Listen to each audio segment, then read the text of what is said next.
professor de l'Escola Universitària ADEMA-UIP i membre de la Real Acadèmia de Medicina de les Illes Balears. I formant part avui també de la nostra taula de debat algú que fa molt pocs dies ha viscut una gran satisfacció, la de convertir-se en la primera dona que accedeix a la vicepresidència del Consell General del Col·legi Oficial de Metges, l'organisme que representa a totes les institucions col·legials del país relacionades en l'àmbit facultatiu. Presidenta del Col·legi Oficial de Metges de les Illes Balears des d'abril del 2018 i adjunta al Servei d'Anestesiologia de l'Hospital Universitari de Son Espases, donant la benvinguda a la doctora Manuela García Romero. Doctora, bon vespre i moltes gràcies per acudir avui vespre a Saltir Força. Bon vespre. Després de ser la primera dona en presidir el Col·legi de Metges de Balears, ara també és la primera dona que accedeix a la vicepresidència del Consell General a nivell de tot l'Estat. És qualificatiu de pionera? ¿S'ajusta exactament en el seu perfil? Bueno, yo creo que sí que es pionero ser la primera mujer presidenta del Colegio de Médicos de las Illes Balears y la vicepresidenta, pero yo no me definiría como una persona pionera. Lo que sí me definiría es como una persona comprometida. Durante toda mi vida hay una parte de mi vida que siempre he comprometido con mi profesión médica. Es decir, yo he ejercido la medicina, he hecho una actividad asistencial, he hecho de madre y luego me he guardado un poquito de mi vida para dedicarlo a mi carrera profesional. Y en ese sentido siempre he tenido compromiso con las institucions. Què ha significat per a vostè, especialment a nivell personal, aquesta designació? En primer lugar, un gran honor. En segundo lugar, una gran responsabilidad y sobre todo la sensación de que hemos ganado las mujeres una, entre comillas, batalla. Es decir, yo soy una persona que piensa que la evolución de la profesión médica ha llevado a una feminización progresiva de la misma. Casi el 70% somos mujeres y era muy importante que una mujer estuviera dentro del Consejo hablando lo que realmente sentimos y lo que somos. Y por lo tanto, que el Consejo empiece a ser un reflejo de lo que es la sociedad médica que representa, creo que me llena de satisfacción y la verdad es una tarea por delante a cumplir. Perquè pel que fa als col·legiats de les Illes Balears, en quins aspectes els beneficia que la seva presidenta ocupi una responsabilitat tan important al Consell General del Col·legi de Metges? Bueno, creo que conozco bastante bien lo que es la sanidad de las Illes Balears, tanto a nivel de primaria como a nivel de hospitalaria. De hecho, he estado trabajando en los dos niveles asistenciales y creo que siempre esto se puede transmitir al Consejo General. Puedes dar una imagen de la realidad y adaptar las nuevas cosas que haya a la realidad de Baleares. Pero también, por otro lado, creo lo contrario. Creo que del Consejo se pueden extraer muchas cosas que probablemente nos podamos beneficiar los colegiados de Baleares y eso también es una transmisión hacia un lado. O sea, hay un feedback también. Podemos traer de allí muchos elementos y creo que es importante siempre tener una visión de la comunidad balear dentro del Consejo. Com va ser el procés per la seva elecció en la qual vostè ha estat l'única candidata a ocupar aquesta vicepresidència? Bueno, en las elecciones al Consejo General, los que votan, digamos, el censo electoral son los presidentes de todos los colegios oficiales de médicos, la comisión permanente del Consejo y los vocales nacionales. Inicialmente se presentó otra candidatura y posteriormente durante el periodo electoral se retiró y en ese momento evidentemente fui proclamada como vicepresidenta. No ha habido que hacer elecciones. No ha habido que hacer elecciones, como única. Sí. Quines seran les seves funcions com a vicepresidenta segona del Consell General del Col·legi de Metges? Bueno, en primer lugar, todas las que me pase el presidente, es decir, todas aquellas labores de representación que el presidente, el doctor Serafín Romero, con el que guardo una magnífica relación, no de ahora ya, sino de antes, de mi época de secretaria en el Colegio Oficial de Médicos, y ya me ha encomendado una que es el hacer, el estructurar o el organizar o el llevar un poco a mano que la fundación para para la formación. Hay 3 fundaciones dentro del Consejo y yo me dedicaré más a estar coordinando la Fundación para la Formación. No voy a dejar de mano otros 2 proyectos que tenía pendientes. Uno son de género y profesión para dar visualización a las mujeres a nivel de los paneles y buscar mujeres referentes que puedan hablar de determinados temas. Y tampoco voy a dejar de mano mi proyecto sobre seguridad del paciente y sobre el proyecto de segundas víctimas que iniciamos aquí en Baleares, y por ejemplo, lo pasaremos de Baleares a la Organizació Mèdica Col·legial. Seguidament, obrim ja la taula de debat amb els nostres contertulians, el doctor Ramon Colom, Antoni Bennassa i Toni Riutort. Per descomptat, mantindrem la tradició i la primera pregunta, doctora, li formularà un contertulió que la coneix realment bé. Antoni Bennassa, quan vulgui, per favor. Bueno, evidentment, mira si la conec bé, que fa 25 anys que mos coneixem, 25 anys, i probablement deu ser de tots els convidats que t'han tingut fins ara, i m'han tingut, probablement és convidat en qui me puc sentir més nerviós. No? És així de clar, no? Perquè són 25 anys des que ens van conèixer, són dureta, i són 10 anys des que van començar un projecte, crec que va ser un projecte, que al final ha acabat on ha acabat. Realment, en ser president en aquells moments del Col·legi de Metges, ja postulada i ja acceptada com a la primera vicepresidenta de la història de l'Organització Mèdica Col·legial.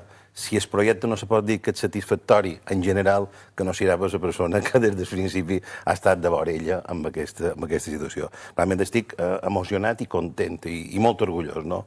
La primera pregunta que li faria a Ana Manuela, a la doctora García Romero, és quan per primera vegada la plaça de les Corts entri del seu despatx, quina creu que serà la seva primera imatge? Què creu que serà el primer que pensarà en aquells moments quan en el despatx de la vicepresidenta segona se trobi i digui, mira, he arribat aquí, no? Quin feedback farà? Bueno, yo es que realmente soy una persona, y sí que me conoces bien, sabes que no soy ni muy de despacho ni muy de valorar esto. Yo creo que lo importante es, el estar en la Organización Médica Colegial para mí es muy importante porque creo en ella, creo en la capacidad que tiene de mover cosas. Y entonces creo que será el despacho donde me cerraré a intentar convencer a la gente de mis proyectos o de los proyectos que planteemos y sobre todo estaré pues pensando que va a ser un sitio donde voy a estar trabajando durante al menos 4 años, los 4 años siguientes. Pero sabes que los despachos para mí no son muy importantes.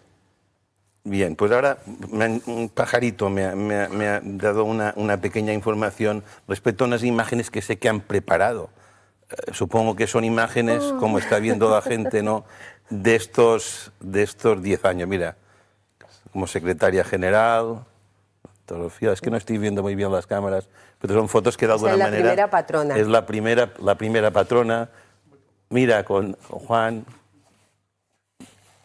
Efectivamente, ¿no? ¿Puede ir comentando las fotos, doctora? Sí. Aquí es cuando Tony me dio los 25 años. 25, además, te digo los 25 y creo que tú me diste los 25 a mí también, ¿no? Yo te di los 25 a ti, sí. Y esta es la toma de posesión, la segunda toma de posesión tuya. Estas son fotos de la patrona. Han sido 8 años intensos, ¿no? Muy intensos, casi como un verdadero tobogán, ¿no? Aquí con Martí Sansadoni. Con Zaqueo. A nivel de cooperación. Esto es Miguel un Munar. Premio de la Sociedad de Anestesia y Reanimación también. Esto con Manolo. Doctor Serafín Romero. Serafín Romero. Sí. Premios de deportes en las patronas, con la directora, con la consellera y con el director general. Este fue cuando se presentó la sede colegial. Esto cuando inauguramos hace 2 años la sede. Entrevistándote. Y esta es la Junta de ahora con Torre Casers. Creo que debió de ser la primera. Esta es la primera patrona. Bueno, y esto debe de ser mi toma de. No, eso fue en Ibiza. Sí. Con Ana Pastor. Ana Pastor, con el presidente del Parlamento. El presidente del Parlamento. Siempre sonriendo, ¿no? Siempre. Bueno. Aparte de. Mira, con Miguel Ángel Chillón, el expresidente. En un premio de calidad que hicimos mutuamente, doctor Lázaro. Con Miguel, que tengo una magnífica relación. Aquí trajimos a... Sí, a Brugada. Esto ha sido en la Isla del Rey, el último acto que hemos hecho con la comandante. Muy bien, pues seguirán saliendo cositas. Muy bien. Doctor Riutort, vol portar Sí, jo alguna pregunta? primer vull felicitar a la doctora Manuela García perquè realment que una dona ha estat la primera característica especial, no? Que una dona pugui arribar a ser presidenta del nostre col·legi i a ser vicepresidenta del Consell General de Metges, no? Tots sabem que la medicina s'està transformant, hi ha una feminització de la medicina, és evident, sobretot a les facultats de medicina, que ja pots comptar els homes que hi ha en comparació al sexe femení.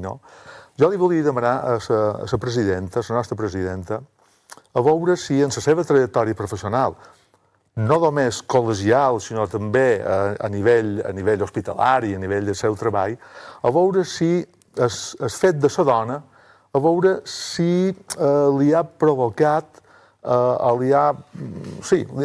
un esforç suplementari per poder arribar a un lloc de direcció. Un lloc de direcció ni més ni manco que ser la presidenta representant de tots els metges. I no hem d'oblidar que en el mateix Consell General la majoria de presidents són homes, no són dones. Precisament és una notícia en doble sentit. I l'enhorabona ve també en el doble sentit. Primer per la dona i segona per ser elegida per seus valors, per valors que ha de tenir sempre més grans. ¿Ha notat aquest esforç suplementari? Hay que hacerlo. O sea, realmente hay que hacerlo porque la actividad asistencial en un devenir normal pues lo puedes suplementar utilizando personas que te ayuden en casa y lo puedes estructurar. Pero hay un momento determinado que con hijos en casa, lo que se llama el techo de cristal, es muy difícil hacerlo. De hecho, por ejemplo, yo mi tesis doctoral la empecé y la tuve que parar porque era prácticamente imposible utilizar el tiempo para poder sentarte.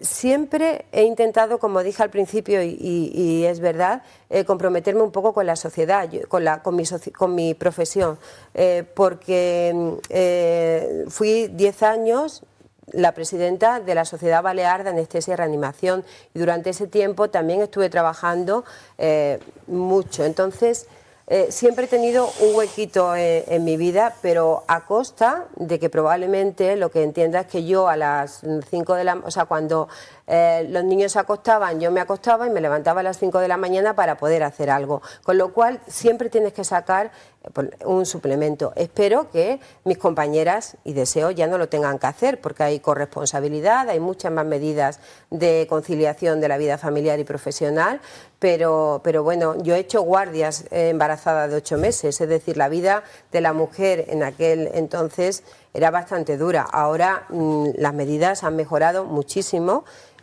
Bueno, como creo que hay que reconocerlo, pero mi época fue bastante dura en ese aspecto. Sí. Evidentemente es un doble esfuerzo que yo creo que hemos llegado al final de esta etapa, ¿no? Aún quedan estos lugares directivos, ¿no? Que quieras o no, pues tienen por edad, solo por la edad que tienen esta dinámica, ¿no? Este tiempo que debe pasar, ¿no? Sí. Evidentemente. Yo pienso ahí que por ejemplo, presentarse al Consejo era algo necesario. Yo creo que hay dos tipos de personas. Las personas que se quejan y no hacen y las personas que intentan cambiar. Y yo siempre he sido de la segunda, aunque no siempre me ha ido bien, pero bueno, yo siempre he intentado, si creo que algo es necesario, cambiarlo y trabajar por el cambio. Y creo que es importante. Sí, se ha conseguido, evidentemente, y como decía nuestro compañero, el doctor Bennassar, estamos muy orgullosos también de esta elección y tener esta visibilidad de nuestra presidenta en el Consejo. Enhorabuena por doble vez. Bueno, enhorabona per el nomenament. Sempre, jo tinc dues filles, bueno, tinc 4 lots, 2 nines i 2 nens, no? I les nines sempre els dono molta canya perquè s'obriguen camí, no perquè siguin dones, no perquè els hi deixin pas, sinó perquè perquè tirin endavant. És curiós perquè farmàcia també és una carrera de dones, està plegat de dones, i medicina ja cada vegada te'n vas a una consulta i hi ha més doctores, i me crida l'atenció de que a dalt, a la cúpula, en el Consejo, costi pena haver entrat, o que no sigui habitual que hi hagi una dona. Allà de dins, com se respira? Bueno, yo creo que el paso primero de las mujeres tendría que ser a los colegios oficiales, o sea, a los colegios de médicos. Creo que es el paso inicial, porque realmente el Consejo es el espejo de la Asamblea. Entonces, de alguna manera, el primer paso está en ir a los colegios de médicos y trabajar desde la presidencia de los colegios. Hay aproximadamente, yo no creo equivocarme, 7 o 8 mujeres presidentas de los 52 colegios. Todavía hay poca representación de la mujer en el colegio. Pero, a ver, es más por la actitud de la mujer de decir, bueno, me acomodo en mi casa y estoy tranquila, o porque el hombre pisa fuerte y le cuesta dejar la butaca. Buena pregunta. Es una buena pregunta. Bueno, No, yo creo que a veces se nos culpa a nosotros digo, y las chicas pues ya os va bien a veces, ¿no? No sé, Bueno. Estava apuntada. Doctor Ramon, avui no sap qui està presentant el programa. L'altre que poden venir de per dos costats, no és Joan avui. Yo creo, Ramón, que no es así. Es decir, durante mucho tiempo nosotras mismas a los roles se han repartido y el rol de la persona triunfadora fuera en el trabajo era el del hombre y el de la mujer era la que cuidaba a sus hijos y luego a sus padres y entonces tenía esa labor. Cuando nosotros empezamos a trabajar, empezamos a salir, probablemente las mujeres nunca estuvieron muy de acuerdo porque en la época de mi madre solo me decía, hija, tú estudia y trabaja. Entonces, es decir, probablemente ese rol que hemos visto en nuestras madres tampoco estaba tan convencida de ello, ¿no? Claro, cuando nosotros empezamos a trabajar lo que nos dimos cuenta era de que el rol, o sea, nosotros sí que habíamos evolucionado, pero no habían evolucionado nuestros compañeros. Entonces, tu pareja, en el trabajo, todo seguía siendo un rol difícil de alcanzar y tú seguías ocupando una gran parte de tu vida con hijos. Naturalmente, cada vez hay más gente comprometida y hay más gente que saltará este paso. Y yo creo que será un paso también que a medida que van aumentando, si somos 7 de 3 los que entran, o sea, el 70% de los que ingresan en medicina son médicos, o sea, son mujeres, evidentemente la progresión irá yendo a mayor, pero a las que están en esos momentos allí, por una parte les ha costado un verdadero esfuerzo y por otro lado los hombres son muy de perpetuarse. Entonces los hombres se perpetúan y cuando buscan sustitutos que se les parezcan y buscan hombres, no buscan mujeres. Hay muy pocos referentes mujeres y eso lo vemos en investigación, en educación, en muchos aspectos y eso es algo que creo que también se tiene en cuenta. Creo que has dado en la clave. En esto, antes de... Sí, No, jo m'ha encantat. Jo el que volia destacar també és el fet de la dona, i sobretot dins el món de la medicina, no? que no s'ha donat, i jo crec que aquí també se demostrarà el valor de la persona, perquè ja no hem de dir home o dona. Jo crec que parlar de sexe avui en dia crec que és un tema de sexes, avui en dia, no de sexe, de sexes, és un tema que no hi ha lloc a parlar-ne. S'ha de parlar de la vàlua de la persona, no? I és ben evident que aquells llocs de representació, que sempre se cerca aquella paritat perquè s'és dona, crec que també és una injustícia. És una injustícia perquè això l'únic que fa és menysprear a lo millor la dona. Crec que hem d'arribar ja en aquest estat allà on estem i crec que hem d'aprofitar les dones que ens representen a que facin valer allà on estan per seus valors, La nostra presidenta no és presidenta del Col·legi de Metges de les Illes Balears perquè sigui dona, sinó per seus valors, per la seva bona feina feta, per la bona feina que fa, i no perquè és dona i ara està com a de moda que una dona ha de ser la presidenta del col·legi perquè ara se parla molt del feminisme, Me Too, tots aquests moviments que hi ha hagut a nivell internacional, i jo m'agradaria que aquest valor la nostra presidenta ho seguís demostrant amb aquest fet ara, ni més ni manco, que ser vicepresidenta del Consell General. A ver, yo estoy totalmente de acuerdo contigo en una cosa y en otra no. Es decir, la paridad probablemente es un arma para que se haga un ejercicio. Y el ejercicio sea pensar en un referente de mujer. No creo que haya que darle facilidades, pero tampoco creo que haya que exigirle más que a un hombre. Y eso sí que es habitualmente lo que está ocurriendo últimamente. Cuando alguien llega a algún puesto, o sea, una de las primeras preguntas que me hicieron cuando llegué a la presidencia del colegio es ¿en qué se va a notar que haya una mujer?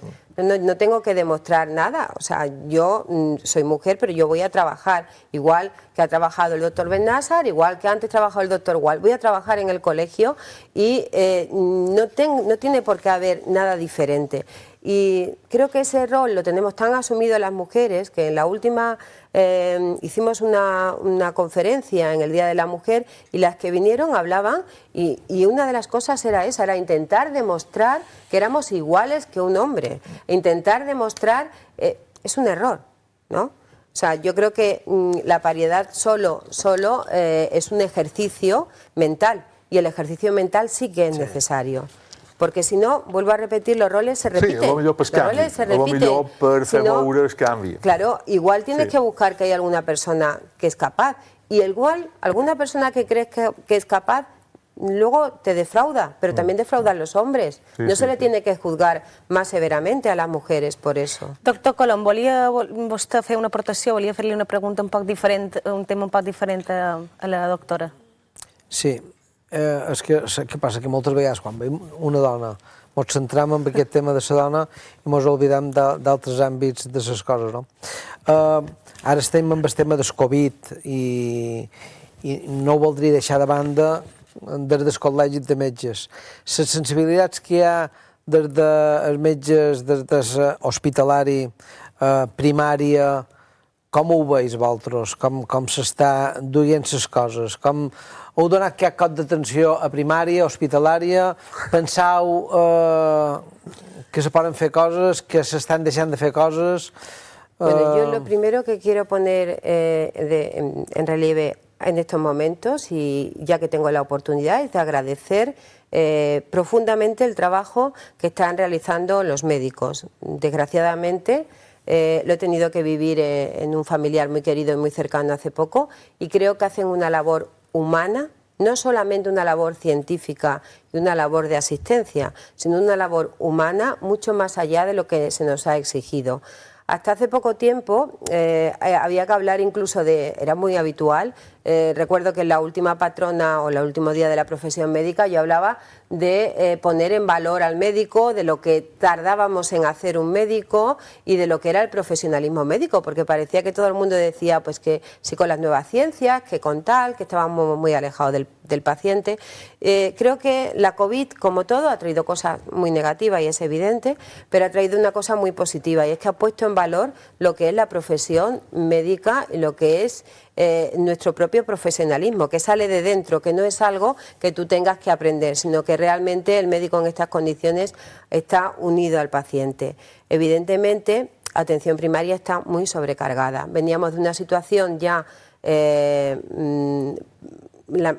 con un déficit importante de fuerza muscular, de fuerza trabajadora. Había, de hecho, en los números de atención primaria, nosotros creo que una de las fotos que ha salido ahí di una pequeña charla sobre demografía médica y en aquel año ya había más del 50% de los médicos de atención primaria se jubilaban en los próximos 15 años, por lo tanto hay una población muy envejecida, hay una carencia importante de médicos de familia y en el momento actual están muy sobrecargados porque a la función médica de seguimiento del COVID se le ha asociado además una carga administrativa muy importante. Entonces, en este sentido, yo creo que atención primaria sí que hay necesidad de potenciarla.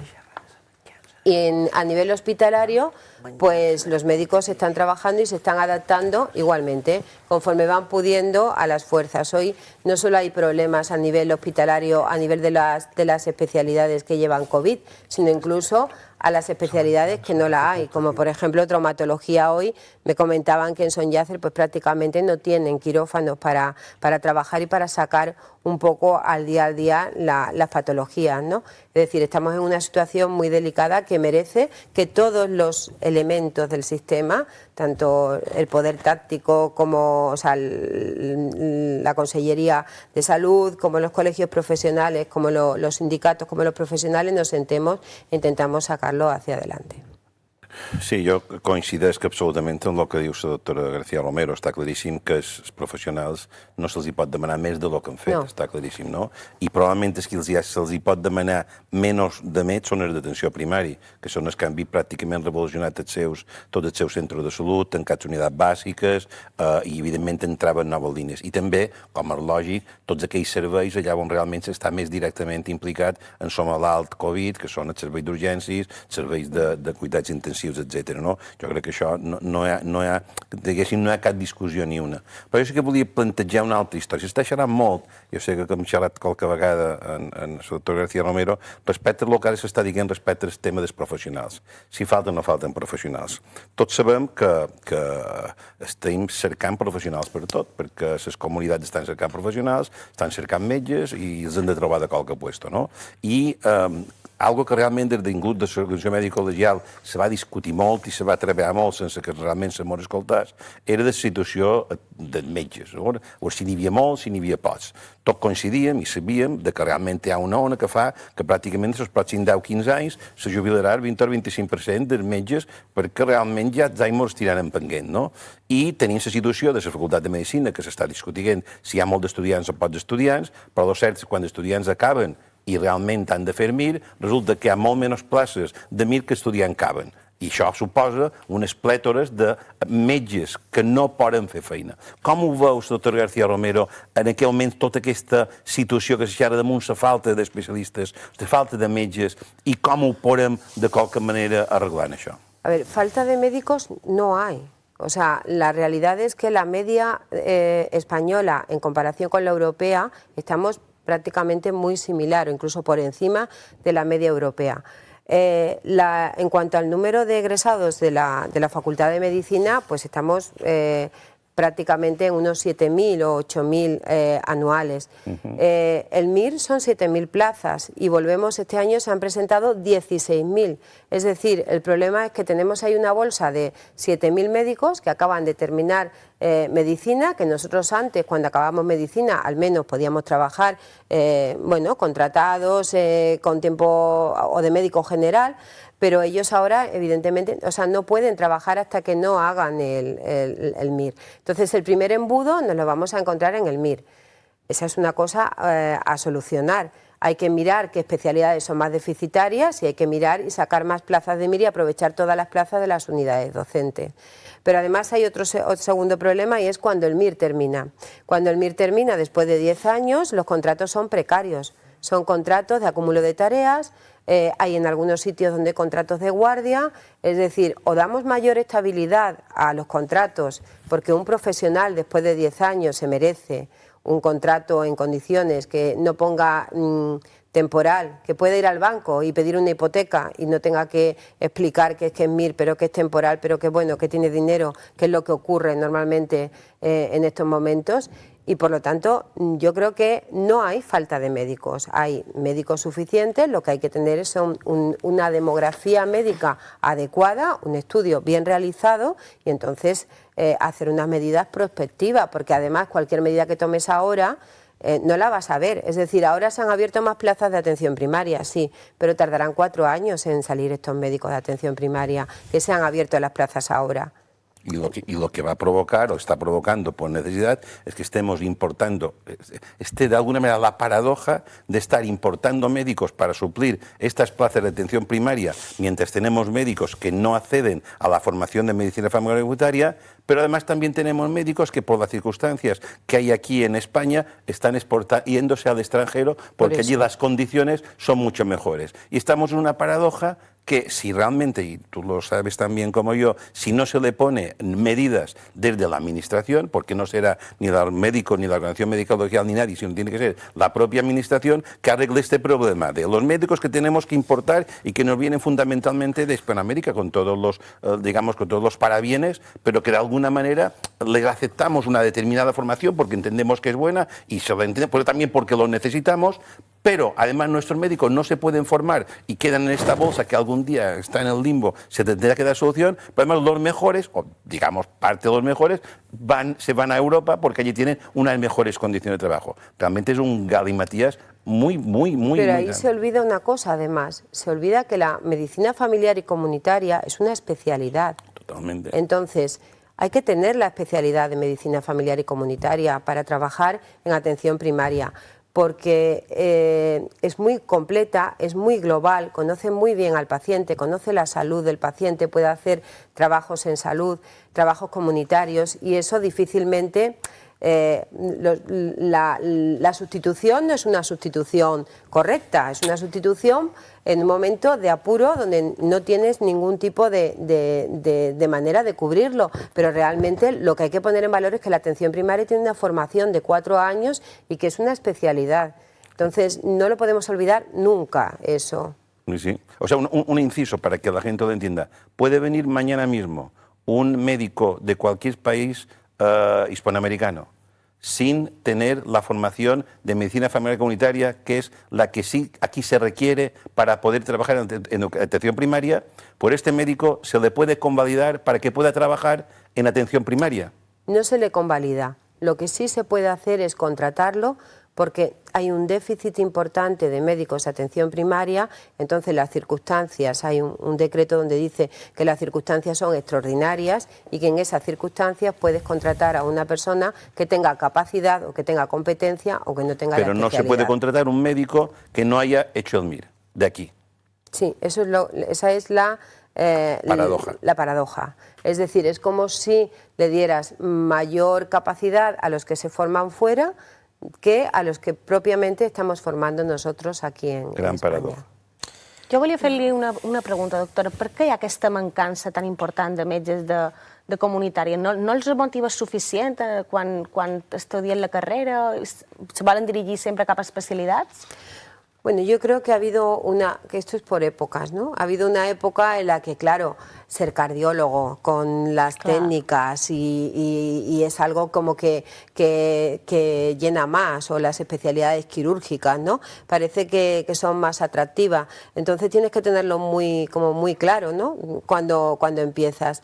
Y es una desconocida porque tiene muchísima... Cuando yo vine aquí en el año 87, y lo pongo de ejemplo, yo hacía sustituciones de atención primaria. Y la verdad es que la primaria en aquella época en Baleares era fantástica, fantástica.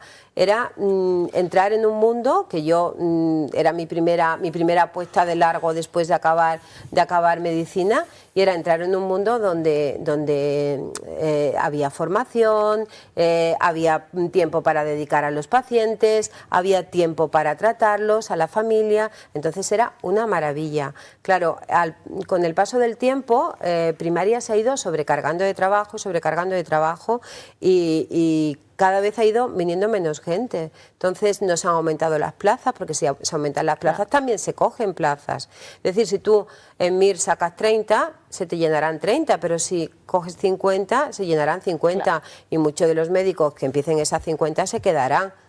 Y luego, otra cosa a tener en cuenta, es muy importante que eso lo hagamos aquí en Baleares, porque en el estudio que estoy haciendo, el índice de los MIR que se quedan en Baleares habiendo hecho la especialidad es casi del 70%. Es uno de los índices de fidelidad más elevados de toda España. Entonces, eso también hay que tenerlo en cuenta, es decir, haces la especialidad aquí y te vas a quedar aquí, por lo cual es muy importante que nuestras unidades docentes aumenten su capacidad para que tengamos músculo professional. Clar. Bueno, jo volia canviar un poquet de tema, perquè l'Organització Mèdica Col·legial Espanyola ha llançat una veu en el mitjan de comunicació i la societat espanyola en general, mitjançant el seu president, el doctor Serafín Romero, en les mesures que s'han pres davant aquesta segona onada de la pandèmia de Covid. Hem de tornar a xerrar del Covid, evidentment, perquè és una cosa que també els nostres espectadors han vist en el mitjan de comunicació, aquestes reiterades manifestacions del president del Consell General alertant una miqueta de que les mesures que s'han donat no són prou efectives o prou intenses per aturar això. Creu que aquí també fa falta aquesta veu? Troba que el que ha passat a nivell nacional i sobretot a la Comunitat de Madrid, que és allà on hi ha el problema, el focus principal, troba que aquí a Balears també en aquesta segona onada no s'han pres les mesures mínimament necessàries, ja que veníem d'un estat amb molt poca incidència d'infectats, de contagis per Covid-19, i hi ha hagut una certa tolerància també per part de les institucions polítiques, que al final són les que posen ordre a les normes i mesures per poder lluitar. Troba que aquí hi ha hagut també una mancança? A ver, yo desde mi punto de vista, que ya lo había comentado en otras con anterioridad, creo que no son comparables Madrid con las Islas Baleares, porque nosotros podemos cerrarnos como hicimos en la primera oleada con bastante potencia. Entonces cierras mar, cierras aire y realmente te quedas aquí.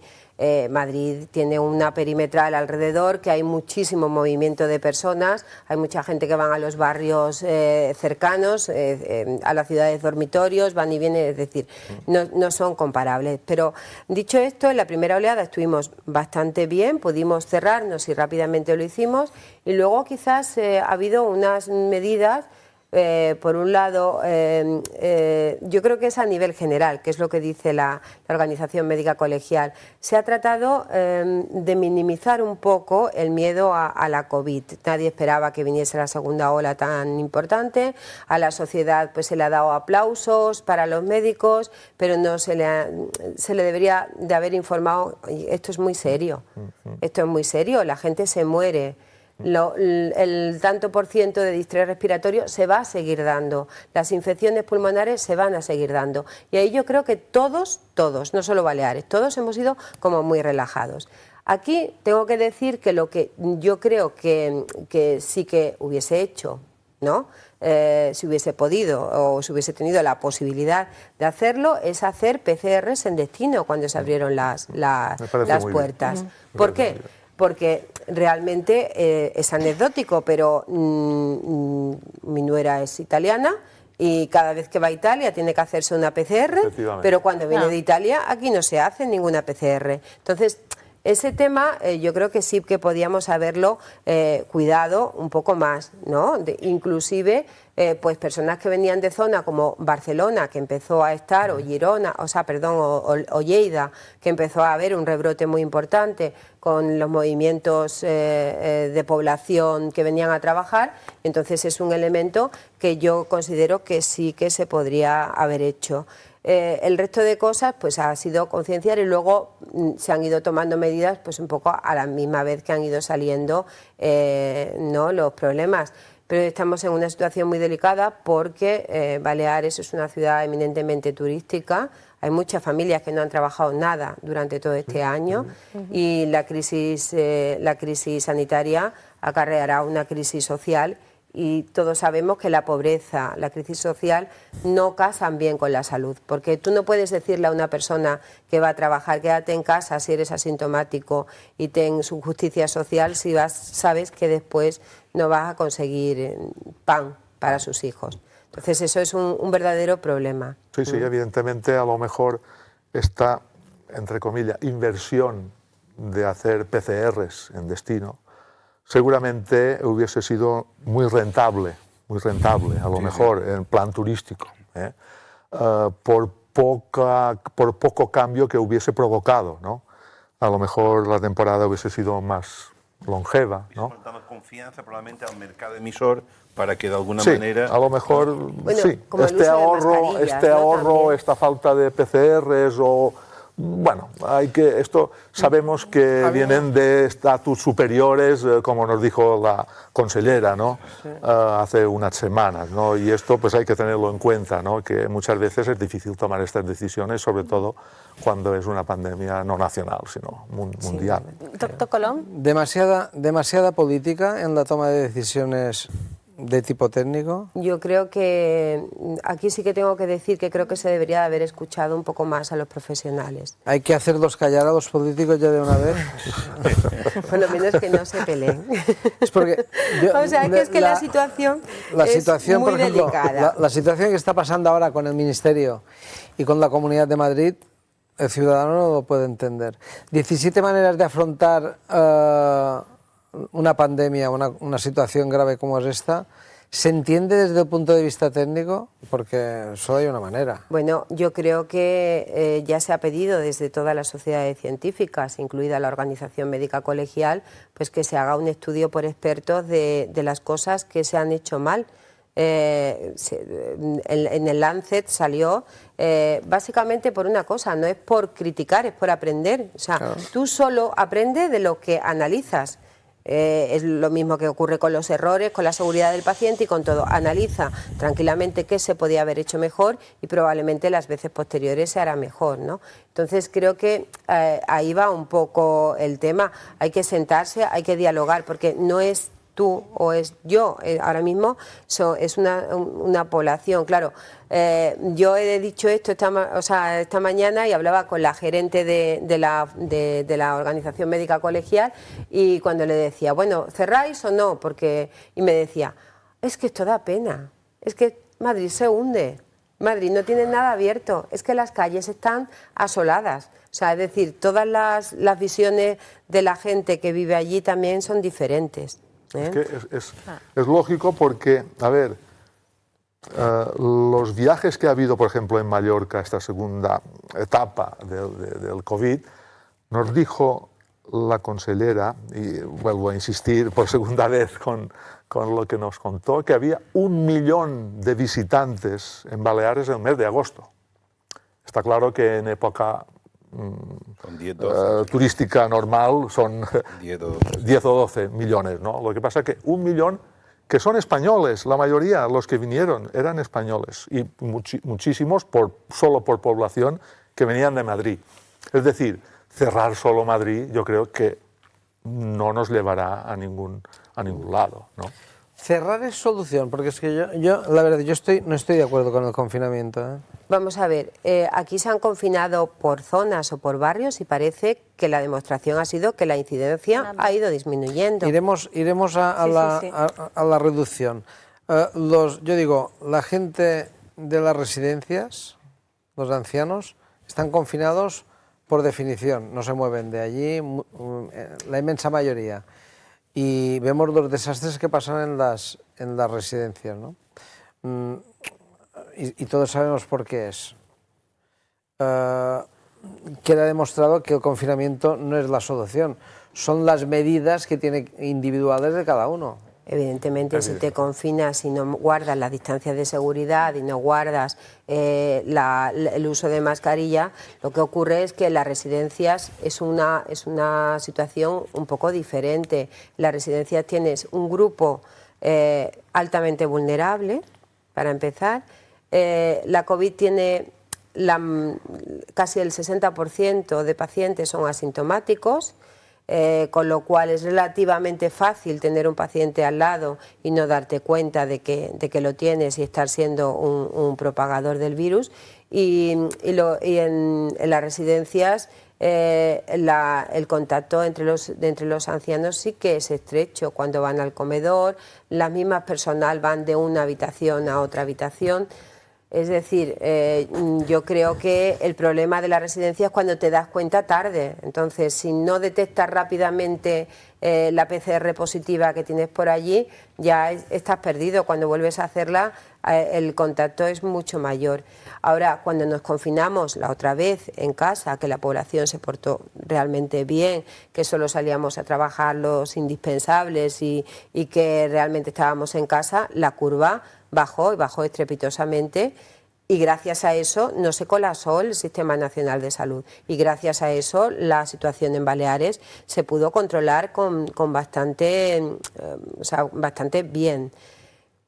O sea, que yo creo que el confinamiento sí que sirve, pero bueno, no es una medida a continuar. El confinamiento inicial para replegarnos y ver qué dirección tomamos me parece bien. Pero cuando hay un problema enseguida confinar es lo que decimos de la ruina económica que se está produciendo. Porque para mí solo sirve para crear otras enfermedades, ¿eh? No, está claro. El problema del confinamiento, que por lo que sabemos ahora, los pequeños datos que están apareciendo, es que aparentemente aquí en Palma, en Baleares, está sirviendo para algo, pero también en Madrid. Es decir, parece que en Madrid, o supongo que sean los próximos días, parece, y por esto ha habido esta especie como de repliegue que ha hecho el propio gobierno, que anteayer exigía a Madrid que se confinase, y que en estos momentos parece, por lo que yo oía en la prensa, veía en la prensa, pero sobre todo he oído en el medio de comunicación, hablados y televisivos, que parece que está siendo controlado, es decir, con el repliegue a diferentes barrios. ¿Esto qué supone? Supone que el confinamiento algo tiene que ver precisamente con esta teoría. Sin ninguna duda, las tres medidas que todos conocemos, evidentemente, son las más importantes. Cuando se lo comenté yo a la consellera, incluso a la directora directora de atención primaria, se discutía exactamente por qué se confinaban o no confinaban los barrios. Se confinaban barrios fundamentalmente porque muchos de ellos por las noches la gente intentaba salir para distraerse un poquito y aparecía en lugares o en terrazas o en sitios donde realmente se podían acercar de una manera bastante importante y no se cumplían los mínimos. Claro, esto pasa precisamente en barrios de alta densidad, donde hay un bar abajo de un bloque de pisos, donde vamos a tomar algo porque ya no aguantamos más aquí dentro, y aunque lleves la mascarilla y te acerques, estaban mucho más cercanos. Y esto era una de las ideas precisamente para poder confinar barrios de ese tipo.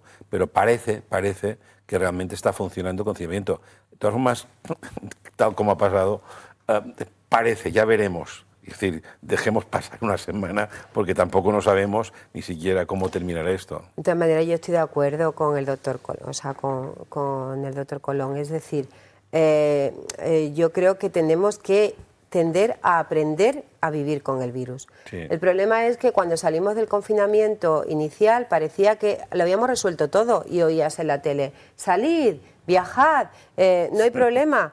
Entonces, claro, la gente pues sale, es el verano y sales con ganas de verano, y después de haber estado metido, yo recuerdo que los paseos por el paseo marítimo hacía muchísimo ejercicio, muchísima gente que creo que no lo había hecho en su vida, ¿no? A la hora que se hacía. Es decir, claro, y lo que no nos enseñaron es, es que con esto no hemos matado a ningún virus. No hay casos, pero no lo hemos matado, el virus sigue aquí. Y mientras que no tengamos una vacuna o un tratamiento eficaz, tendremos ese riesgo y estar aquí. Entonces hay que aprender pues a vivir con el virus para que de alguna manera sigamos adelante. Barrios como ese también, lo que eran habitaciones, o sea, había un gran número de infectados dentro de la propia familia y era muy difícil hacer los confinamientos dentro de la propia familia. Eran habitáculos de unos 50 metros cuadrados, muy pequeños. Y claro, todo eso facilita la transmisión del virus. Entonces, igual en estas zonas, la medida que han puesto de hoteles es muy buena porque puede sacar al que no pueda hacer el confinamiento en su casa por problemas sociales o porque esté solo o por lo que ocurra, se pueda llevar allí, es un elemento importante para hacerlo. Pero también hay que concienciar a la gente y a los jóvenes. Però per a mi... Sí, jo volia fer una aportació perquè al final veiem que les enfermedades, la Covid, afecta a tothom per igual, no? No hace distinció de gènere ni de societat. Però al final, quins barris estan confinats? Els de nivell d'estatus social econòmic més baix. Al final, a qui repercuteix tot? També estem en una crisi social i econòmica davant del confinament. És a dir, una persona que viu segons quins barris de la illa, bueno, jo me confino en un jardí de 50 metres quadrats sense problema, però com deia la doctora, a pisos de 50 metres quadrats, a blocs de pisos on hi ha de 8 pisos, 4 o 5 pisos per planta, és que és molt complicat. Qui pateix al final? La baixa societat, i no estem protegint en aquesta baixa societat en el final. Jo crec que això és un problema també de conscienciació de tothom, de la societat, que ha de fer, no? No troba vostè, doctora?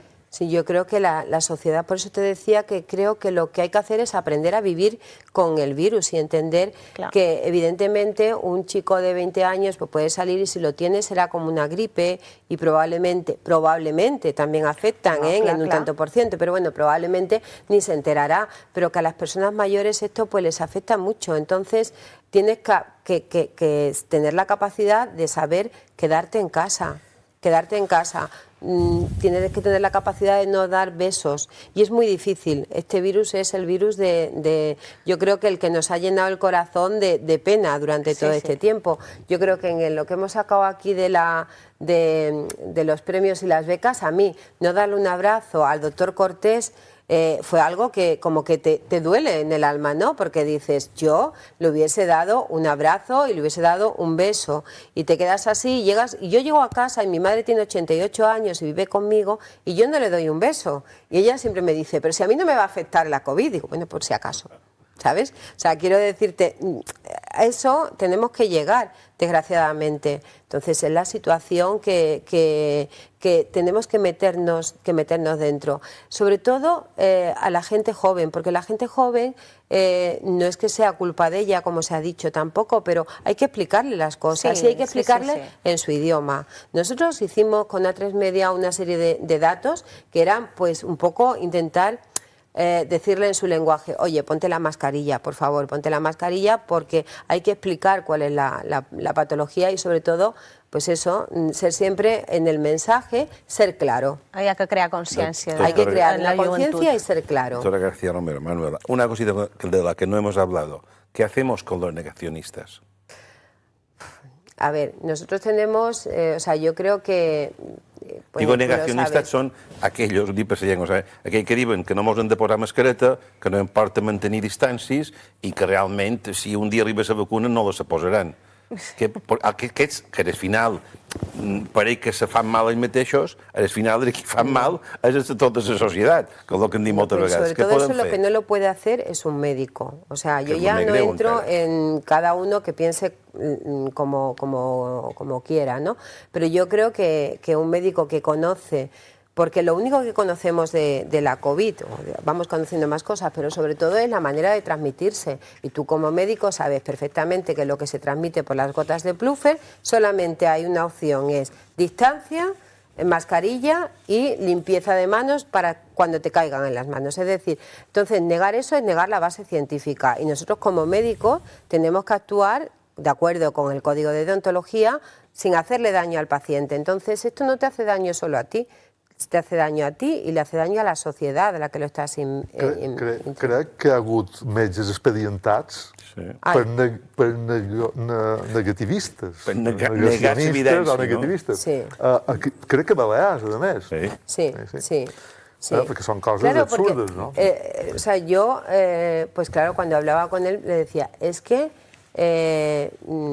la pandemia existe, lo primero, porque primero se negaba hasta la existencia. Médico que negaba, digo para que se entienda. Sí. Primero se negaba la pandemia, pero luego, sobre todo, es que hay que tener en cuenta que no puedes dar ese mensaje a la sociedad, porque si tú eres médico, eres autoridad, y eres autoridad sanitaria, no es que te lo diga a tu vecino de enfrente, que te puede dar... No, eres médico. Sí. Molt bé. I fins aquí la nostra tertúlia d'avui. Donem les gràcies a la presidenta del Col·legi de Metges i la nova vicepresidenta del Consell General del Col·legi Oficial de Metges, la doctora Manuela García Romero. Moltes gràcies per haver-nos acompanyat avui vespre a aquesta entrevista